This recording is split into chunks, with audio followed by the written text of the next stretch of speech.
¿nos pueden comentar ustedes lo que han opinado, visto de las campañas mientras conversamos con la profesora Elizabeth Gerber, doctora en Ciencias Sociales académica de la USACH, sobre precisamente lo que se ha visto en la franja electoral del plebiscito del 4 de septiembre? ¿Cómo está, Elizabeth?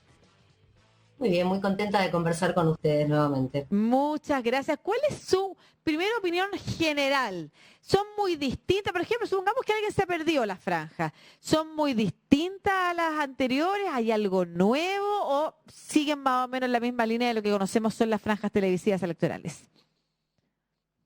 No, no me parecen tan novedosas. Sí está, a ver, esto que ya casi es un cliché, ¿no? Esto de que la franja y la campaña tiene que apelar full a la emoción y no a la razón, y estos días se escucha mucho, y creo que las dos van por ahí, tal vez más aún la del rechazo, que curioso, más aún apela a la dimensión emocional, que la del apruebo, que articula emoción con contenidos de la Constitución, Como los que son artículos, dice usted. absolutamente los Claro. artículos, y permanentemente. Es una campaña que, a pesar de todo lo que se haya dicho que hay que apelar a la emoción, tiene un sustento en los contenidos. Todas los fragmentos del apruebo, casi todos tienen sustento en los contenidos, no así en los del rechazo.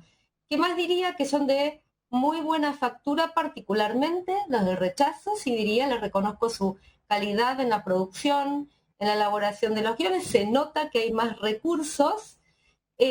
También hay buenas piezas en el apruebo, sobre todo los de apruebo de dignidad, y después algunos, contrastes, ¿no?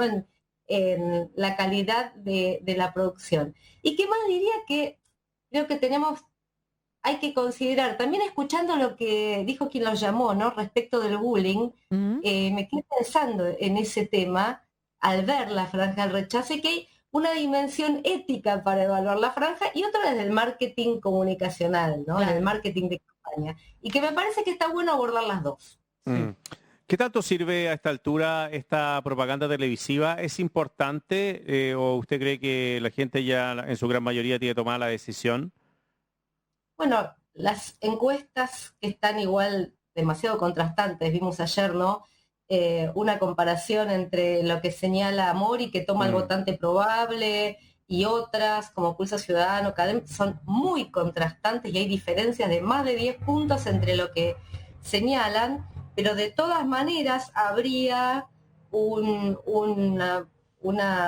porcentaje importante, digo, mínimo el 10, que aún no está decidido, y además esa zona gris que recoge, en mi opinión, muy bien Mori, que es tanto el apruebo para reformar como rechazo para reformar, que no es voto duro aparentemente, ni del apruebo ni del rechazo.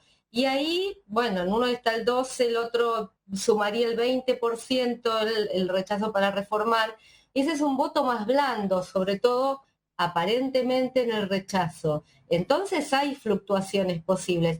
Sobre la incidencia de la franja, mira, mucho se ha hablado de esto, y durante mucho tiempo se repitió que no mueve voto, que no mueve la aguja, que etcétera, etcétera. Vimos en Chile algo bien interesante en las últimas elecciones presidenciales, también en la anterior, el plebiscito de entrada, que tienen un rating altísimo la franja. Y esto me entusiasma. Creo que a todos los que nos gusta la comunicación política nos entusiasma, porque indica que hay mucho interés masivo, ¿no?, en la campaña. Y yo creo que sí, que inciden. No es que vaya, por supuesto que el voto duro no lo mueve nadie, no lo mueve esta campaña, no lo mueve la franja, y tampoco la campaña en la calle, pero sí hacia el clima electoral, sin duda. Y la tele abierta sigue siendo importantísima, así que sí, me parece muy importante la generación de clima, y en este sprint final, en donde hay encuestas que, como Mori, señalan que habría un empate técnico, ¿no? Sí, como tú dices, el sprint final, además, porque en materia de plebiscito también los cientistas y las cientistas políticas señalan que hay muchos votos que se deciden en el último momento, y también por un estado anímico. Ahora, has señalado que una cosa es analizarlo desde la comunicación política, si generan emoción o no, si generan una emoción que movilice hacia el voto que se está postulando, y otra es la dimensión ética. Me gustaría que hablaras de esa también. Sí, porque claramente la campaña del rechazo sigue con la misma apuesta que ha tenido y que tiene desde hace muchos meses, que es apelar a la contaminación informativa, claramente. Ahora, con piezas de muy buena factura, pero ¿por qué digo que hay desinformación o contaminación informativa? Porque sigue habiendo falacias, digo, se alude a contenidos que no están en la nueva Constitución, como la cuestión de la vivienda que no puede ser propia, como que no habrá libertad para elegir salud y educación, como que los delincuentes tendrán más derechos, o por ejemplo, esta cuestión bastante delicada, me pareció, ¿no? De vincular la discapacidad a una cierta condición con el bullying y el bullying que sufren las personas con discapacidad, con lo que pasa en la nueva Constitución, algo muy, muy tirado de los pelos. Ahora, que está bien logrado desde la factura y desde la habilidad del marketing comunicacional, me parece que está bien logrado. Si es legítimo, bueno, depende de los estándares éticos. Sí, Para mí no es legítimo pero y no es legítimo desinformar. a mí hay dos cosas que me parecen, porque una es el estándar ético, como si es legítimo o no, y otra es los estándares de las campañas en el mundo para saber si algo es legal o no. Porque sobre el estándar ético, y te quiero preguntar a propósito, por ejemplo, de lo que estamos viendo en este spot. Por ejemplo, alguien decía que con la nueva constitución se va a acabar la colusión. Y alguien decía que eso era una fake news también, como cuando se critican las desinformaciones de la campaña del rechazo, que de verdad desde el primer minuto, como tú dices, son bastante abismantes, como y casi impunes, como que se va a acabar el derecho a propiedad, yo no sé, están en el mismo nivel. O sea, avanzar en que se van a sancionar cosas como o que se va a trabajar por prevenir, y que está constitucionalizado eso, en lo que tiene que ver con las sanciones a quienes se coluden, en lo que tiene que ver, por ejemplo, con la violencia de género, ¿no es cierto? Versus decir que se va a acabar el derecho a propiedad o cosas por el estilo. Pero ¿hay márgenes legales o en la campaña uno puede decir lo que quiera aquí en Chile y nadie puede aparecer después diciendo, no, usted se pasó de la norma, sanción? No sé si existe ese margen legal y también compararlo con el mundo, o sea, ya que queremos cuidar las democracias, eso es como importante, ¿o no? Sí, me parece un punto central el que decís, ¿dónde está el límite? Porque es cierto que la campaña del apruebo está, digo, yendo más lejos de lo que puede garantizar en el corto plazo la Constitución, pero acá hay un tema de fondo, que es que la Constitución pone un marco y un horizonte, no es la que garantiza la ejecución de la política pública. Desde ese punto de vista, sí, podría ser más cuidadoso porque me parece que no hace falta asegurar que se acaba la colusión. No hace falta, porque está buena igual la propuesta que se hace, digo, del horizonte que pone y el marco valórico, y podés quedarte en eso y no hace falta aseverar tal cosa como si fuera a ocurrir prontamente. En cambio, no tiene no tiene otro recurso. La fortaleza del rechazo es también su debilidad, porque hasta ahora le resultó. Porque es cierto que se han instalado fake y se ha instalado desinformación respecto de la gente tiene temor de que le saquen la casa, la gente tiene temor de que no pueda, hay gente que tiene temor, no voy a decir la gente, de que no pueda elegir o de que si accede a una vivienda con crédito no esté a su nombre, etcétera. Entonces han logrado instalarlo y siguen recurriendo a esto. Lo que yo me pregunto es para cuánto da, y creo que tiene un problema de timing el rechazo, que las elecciones tendrían que haber sido el plebiscito para el rechazo, hace mucho rato. Tendría que haber sido hace un mes. Claro. Y ahora no sé para cuánto más da, porque también se empieza a instalar que mienten. En cuanto a límites legales, parece que hay ahí estamos muy al debe, además por otro conflicto, que en cuanto te pongas a regular o a intentar legislar, salta mucha gente que alude a la posible vulneración de la libertad de expresión, ¿viste? Que siempre está un poquito manipulado ese concepto.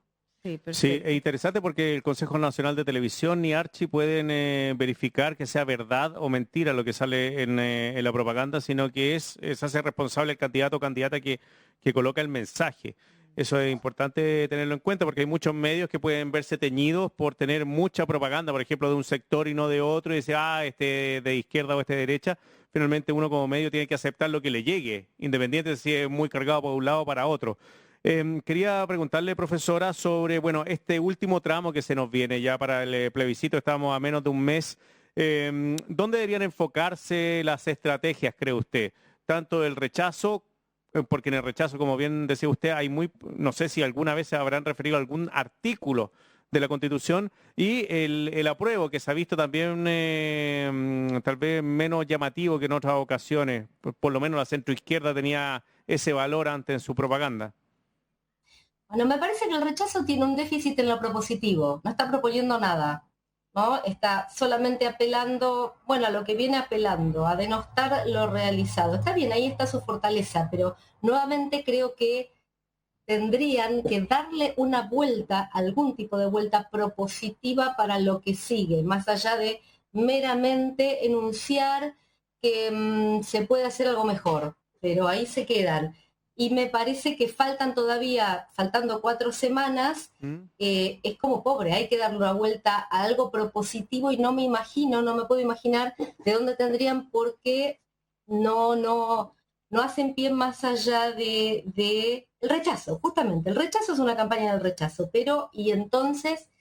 y me parece que el apruebo va bien orientada en aquellas piezas que aluden a todo lo que más preocupa a la gente. Lo hicieron con mucha habilidad este último fin de semana: seguridad o inseguridad, abuso, seguridad social. Me parece que tendrían que salir quienes todavía están ahí en la lógica de las figuras partidarias, ¿no? Hay un par de piezas de partidos que insisten con figuras partidarias, que tendría sentido si vos tenés una figura de gran convocatoria. Claro. A Michelle Bachelet. Claro. Si a Michelle Bachelet, te creo que necesitas una figura política, yo por dar un ejemplo, pero alguien muy convocante. Pero en este caso me parece que no es buena idea, porque no es que eso va a mover la aguja. Claro, le puedes hablar a tu público, pero ese público ya está. Ahora, en el caso... ¿Y eso es ego? Perdona, Lucía, ¿ego, cree Elizabeth? ¿Es ego de político? Yo creo que son errores políticos, sí, son errores políticos, digo político estratégico, porque también, ¿qué suma? Si ahora el tema de un lado y del otro es no apuntar más a tu voto duro, que ya está y no va a cambiar, y el votante de DC o PPD que está en esa opción va a votar, bueno, la DC todavía tiene un territorio en disputa, pero digamos... Claro, es que estaba pensando en eso, estaba pensando que una cosa es poner como a políticos o políticas reconocidas, y que entonces las personas los identifican con partidos políticos, y los partidos políticos a la gente no les gusta. Pero otra cosa es cuando se trata de figuras nuevas que la gente, yo creo que no reconoce. O sea, no necesariamente la gente sabe que Vlado Mirosevic, por ejemplo, es del Partido Liberal, o que Natalia Pergentili es la nueva presidenta del PPD.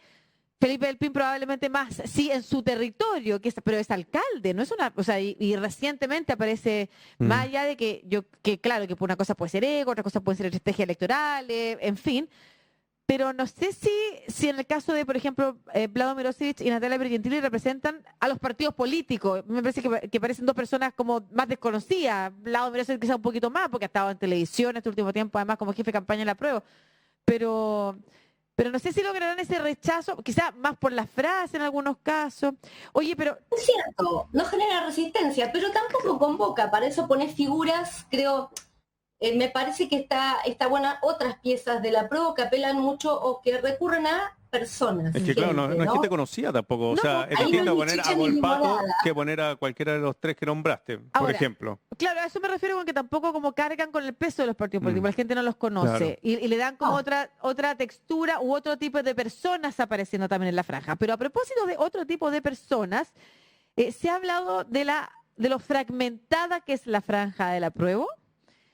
Como tú antes lo decías, hay piezas que tienen distinto presupuesto, que eso se nota, distintas facturas, distintas técnicas, distintos tonos.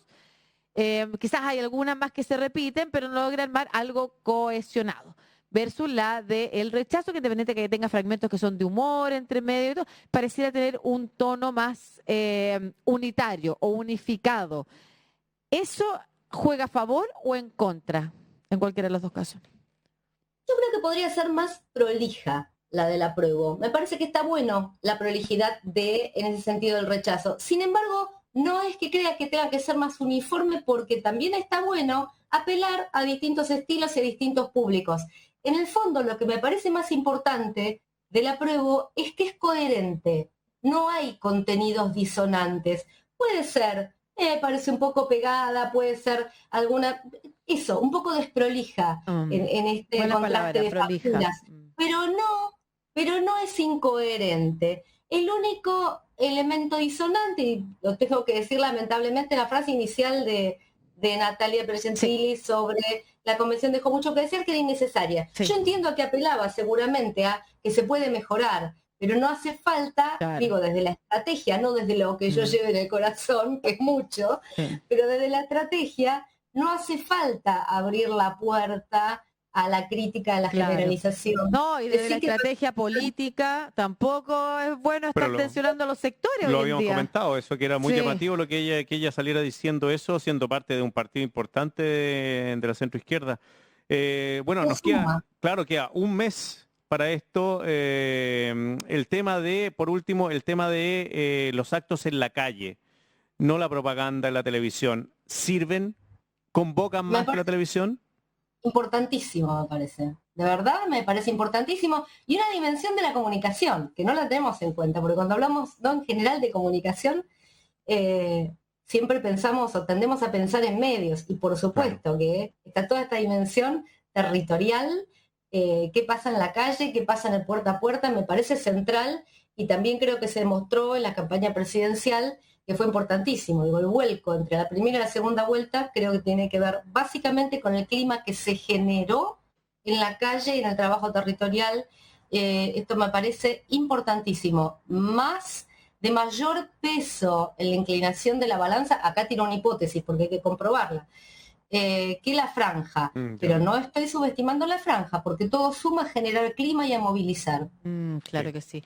Oye, ¿alguna pregunta? No. Ya. Muchas gracias, ha sido súper bueno el análisis de Elizabeth Gerber, doctora en Ciencias Sociales y Académica de la USACH, sobre esta campaña. ¿Cuánto dura la campaña? Falta un mes, pero ¿es un mes de campaña? No, pues, ¿cuánto es? ¿Son 3 semanas? Son 2 días antes del plebiscito, me parece, el viernes antes del plebiscito. O sea, si usted se la perdió, la puede... Y la pueden ver en las distintas plataformas que hay, pues YouTube, Facebook, bueno, ahí están todos. Que sí. Profesora. Muchas gracias, Elizabeth, un abrazo. Hasta luego. Gracias a ustedes, un abrazote, un gusto. Igualmente.